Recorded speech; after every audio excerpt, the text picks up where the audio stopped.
പുതിയാപ്പ എന്നത് വെറും ഒരു സ്ഥലപ്പേരല്ല. കോഴിക്കോട്ടുകാരുടെ സൗഹാർദ്ദത്തിന്റെ, ആഘോഷങ്ങളുടെ, തീന്മേശയിലെ സമൃദ്ധിയുടെ, കലർപ്പില്ലാത്ത സ്നേഹത്തിന്റെ പേരാണ്. ചരിത്രം ചികഞ്ഞു ചെന്നാൽ പേര് പറയാൻ ഒരുപാട് നാടുകളുമായി ബന്ധമുള്ള സ്ഥലമാണ് പുതിയാപ്പ.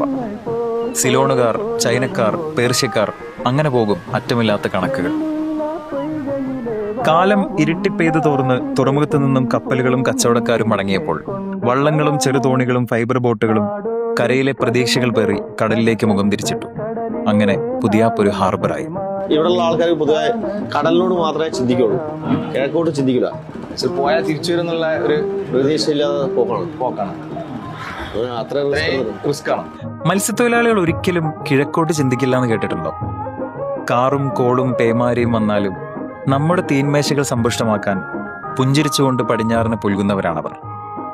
സ്വാദുള്ളൊരു മീൻ കൂട്ടാൻ കൂട്ടുമ്പോൾ ആടി ഉലയുന്ന വഞ്ചിയിൽ ശക്തമായ തിരമാലകളോട് മല്ലിടുന്ന ഒരു മുക്കുവന്റെ മുഖം നമ്മൾ ആലോചിക്കും? ഒരിക്കലുമില്ല. കടലിന്റെ മക്കൾ, നമ്മളുടെ രണ്ടാം സൈന്യം, ഇങ്ങനെ പ്രളയകാലത്ത് നമ്മളുടെ വാഴ്ത്തുപാട്ടുകളൊന്നും ചിലപ്പോൾ അവരെ സന്തോഷിപ്പിച്ചിട്ടുണ്ടാവില്ല.